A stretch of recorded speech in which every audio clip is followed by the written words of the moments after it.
नमस्कार दोस्तों, आप सबका स्वागत है मेरे चैनल पर। तो आज हम बात करने वाले हैं नवरात्रि की। वो 9 दिन जो हम व्रत रहते हैं और माता के प्रतीक के रूप में जानते हैं और उनको याद करते हैं। हाँ, वही 9 दिन जो हमारे पूरे साल की कैलोरी को खत्म कर देता है। यानी कि उपवास, यानी फास्ट कम, फास्ट फूड ज़्यादा खा लिया जाता है। नवरात्रि पे 2 तरह के लोग होते हैं। एक वो जो कहते हैं भाई 9 दिन व्रत है, कुछ नहीं खाऊंगा, और एक वो कि 9 दिन व्रत है भाई तो व्रत वाला पिज्जा, व्रत वाला चिप्स सब चलेगा, जो मिले सब चलेगा। मतलब व्रत कम और रेस्टोरेंट ऑफर ज़्यादा चलेगा। और इन 9 दिनों में सबसे बड़ी टेंशन कि आज व्रत है तो क्या खाऊं। अरे भाई, दूध, चिप्स, साबूदाना, आलू फ्राई, सिंघाड़े का हलवा, सिंघाड़े की रोटी, कुट्टू का आटा, सिंघाड़े को भी बोलते हैं, इतनी सारी चीज़ों से, दूध दही मट्ठे से तो पूरा आधा देश चल जाता है 9 दिनों तक। खाने की चिंता छोड़े, क्योंकि खाने का टीसू हमारे देश में बहुत सारी चीज़ें हैं जो हम व्रत में खा सकते हैं। तो अगर 9 दिन आपको नवरात्रि करते हैं तो ये सब चीज़ें, और अगर नवरात्रि के बाद भी किसी को आलू को देखकर आलू फ्राई खाने का मन करे तो समझ लो उसका दिल नहीं, पत्थर का दिल है।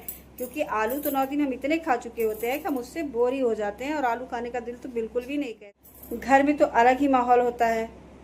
पापा जो है पूजा की तैयारी कर रहे होते हैं और मम्मी व्रत में साफ सफाइयों की तैयारी कर रही थी, और भाई साहब जो होते हैं वो लहंगे वाला जो डीजे वाला गाना है जो आजकल बहुत ही फेमस है, उस गाने पे डांडिया करने की तैयारी कर रहे होते हैं, गरबा करने की तैयारी कर रहे होते हैं। तो देवी माँ भी सोचती होंगी कि ये हमारी व्रत पूजा की तैयारी है या प्री वेडिंग प्लान, क्योंकि इसी तरह से देश में मनाया जाता है जैसे लगता है किसी की शादी हो रही हो। माता जी की भक्ति कम, शादी का त्योहार ज़्यादा लगता है हमारे यहाँ। और नवरात्रि में सबसे बड़ा धोखा होता है गरबा। और लगता है कि अरे हम तो माता की श्रद्धा में जा रहे हैं, डांस करने जा रहे हैं, माता को प्रसन्न करने जाते हैं, पर वहाँ पे आप जाके देखोगे तो घूम घूम के ऐसा लगता है डांडिया आंखों में घुसा देंगे। और अगर उसके बाद भी अगर डांडिया स्थल से आप सीधे सही सलामत अपने घर पहुँच गए बिना हाथ पैर टूटे तो समझ लो आप लकी हो। ऐसा है हमारे यहाँ का। लोग तो इतने सीरियस होते हैं नवरात्रि व्रत में कि 9 दिन बाद जब उनके शरीर में खाना जाता है तो वो चमकने लगते हैं। पता है क्यों? क्योंकि उनकी बॉडी जो है डिटॉक्स हो जाती है 9 दिन के व्रत से। वो इतने क्लियर, इतना अंदर से मन तन दोनों फ्रेश हो जाता है कि वो बहुत ही चमकने लगते हैं। और कुछ लोग तो इतने सीरियस होते हैं कि 9 दिन व्रत में वो सेल्फी ही डालते हैं कि हैशटैग नवरात्रि ग्लो, हैशटैग व्रत, हैशटैग साबूदाने लाइफ।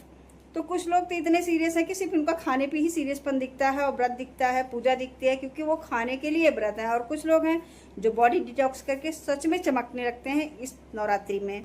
अटपटा सीन होता है जो व्रत का, कि आज व्रत है तो प्याज नहीं खाऊंगा, और जब चाय में 4 चम्मच चीनी डालकर घोल कर पेट साफ कर लेते हैं। पर कभी कभी देवी माँ को तो ये भी लगता होगा कि ये व्रत कर रहे हैं या शुगर इंडस्ट्री का सपोर्ट कर रहे हैं, क्योंकि इतनी चीनी मात्रा इतनी ज़्यादा लेने लगते हैं। कहते हैं मेरा लो है, ये है, वो है करके व्रत में चीनी भरपूर इस्तेमाल करते हैं। फ्रेंड्स, मजाक अपनी जगह है, पर 9 दिन का व्रत हमें क्या सिखाता है? हमें एक संकल्प देता है, दृढ़ संकल्प, कि हमारे अंदर जो शक्ति है उसको जगाने के बारे में है। हर महिला के अंदर एक दुर्गा है, उसको जगाने के बारे में है। हर समाज में जो आजकल बुराइयां फैली हैं उसको मिटाने के बारे में है। नवरात्रि व्रत सिर्फ खाना, व्रत, डांस और डांडिया के लिए नहीं है। ये बहुत ही महत्वपूर्ण होता है हमारे जीवन में। एक सीख लेने के लिए जो नवरात्रि है उसको हम किस तरीके से अपने जीवन में धारण कर सकते हैं, अच्छाई बुराई दोनों को सीख सकते हैं। क्योंकि नवरात्रि के बाद आता है दशहरा, और दशहरे में भी होती है धर्म पर अधर्म की, जो है अधर्म पर धर्म की जीत की बात होती है। तो वह सेम वही चीज़ें चलती हैं।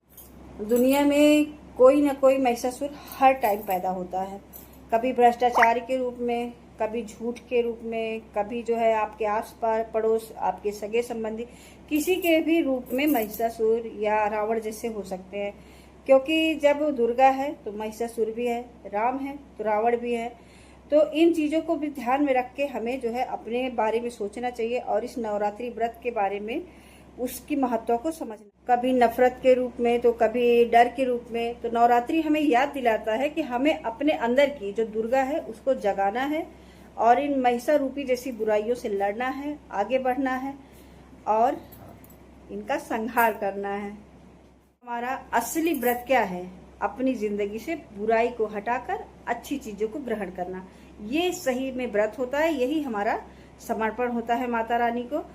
तो इसी के साथ हम अपने वीडियो को समाप्त करने की ओर चलते हैं। तो दोस्तों, हमारी नवरात्रि स्पेशल थोड़ी सी अटपटी, थोड़ी सी सीरियस, थोड़ी सी चटपटी, तो कैसे लगा आप लोग जरूर बताइएगा। अगर अच्छा लगे तो हमारे चैनल को लाइक, सब्सक्राइब, शेयर, कमेंट करना ना भूलिएगा। मिलते हैं अगले ब्लॉग में। तो तब तक सबको राधे राधे, जय श्री राम, जय माता दी।